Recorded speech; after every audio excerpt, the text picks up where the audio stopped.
12,000 रुपये भाव, शेतकरी एकता, शेतकरी एकता, शेतकरी एकता, शेतकरी एकता, तुरीला 12,000 रुपये भाव, तुरीला 12,000 रुपये भाव, तुरीला 12,000 रुपये भाव, तुरीला 12,000 रुपये भाव, शेतकरी एकता, शेतकरी एकता, शेतकरी एकता, शेतकरी एकता, तुरीला 12,000 रुपये भाव, तुरीला 12,000 रुपये भाव, तुरीला 12,000 रुपये भाव, शेतकरी एकता, शेतकरी एकता, शेतकरी एकता, तुरीला 12,000 भाव, तुरीला भाव, तुरीला भाव, शेतकरी एकता, शेतकरी एकता, तुरीला भाव, तुरीला भाव, शेतकरी एकता,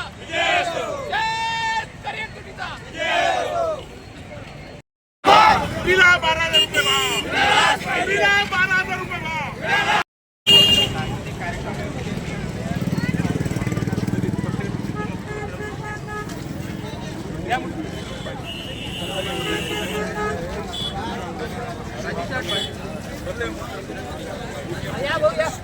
मला बघा दूर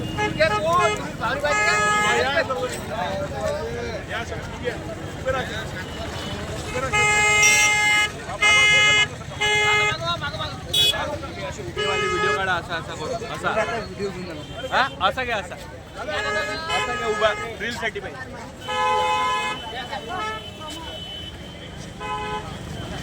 तुरीला भाव, तुरीला भाव, तुरीला भाव, शेतकरी एकतेचा, शेतकरी एकतेचा, शेतकरी एकतेचा, तुरीला भाव, तुरीला भाव, कसा कसा देत नाही, कसा कसा देत नाही, शेतकरी एकतेचा, शेतकरी एकतेचा,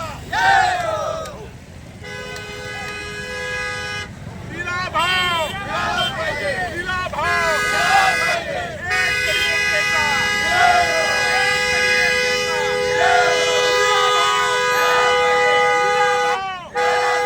तुरीला भाव, शेतकरी एकता जिंदाबाद, जिंदाबाद, शेतकरी एकता, तुरीला भाव, तुरीला भाव, तुरीला भाव, तुरीला भाव, तुरीला 12,000 रुपये भाव, तुरीला 12,000 रुपये भाव, तुरीला 12,000 रुपये भाव, शेतकरी एकता, शेतकरी एकता, शेतकरी एकता, तुरीला 12,000 रुपये भाव, तुरीला 12,000 रुपये भाव, तुरीला 12,000 रुपये भाव, शेतकरी एकता, शेतकरी एकता, शेतकरी एकता, तुरीला 12,000 रुपये भाव, तुरीला 12,000 रुपये भाव, तुरीला 12,000 रुपये भाव, शेतकरी एकता, शेतकरी एकता, तुरीला 12,000 रुपये भाव.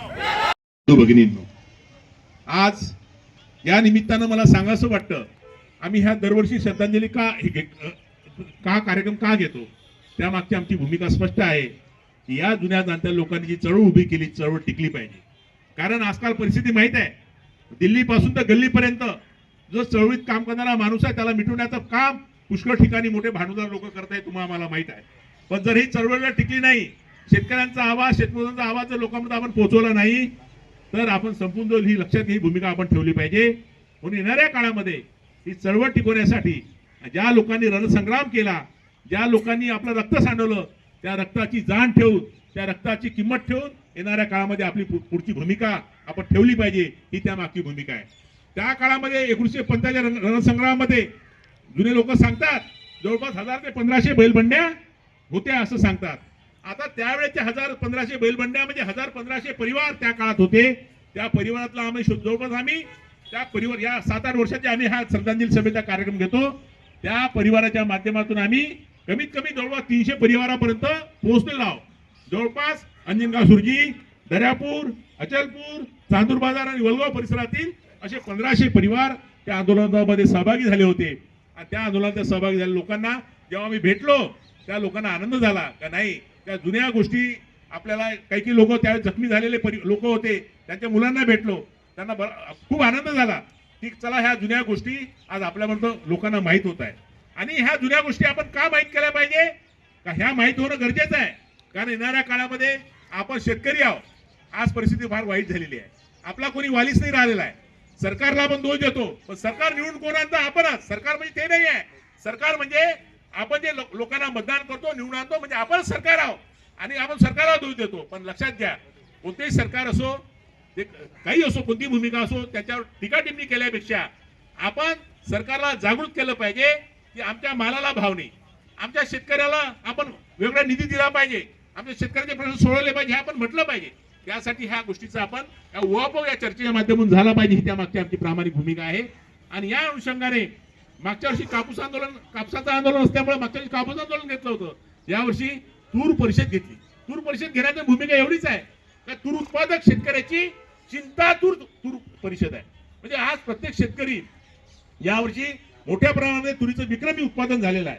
एकरी 6-7 ज्या शेतकऱ्याला एकरी 6-7, 8-8 किलो सोयाबीन झालं, त्या मिश्र शेती पद्धतीमध्ये त्या शेतकऱ्याला आमच्याकडे एका एकरामध्ये 6 क्विंटल, 7 क्विंटल, 8 क्विंटल एकरी उत्पन्न होऊन राहिलं.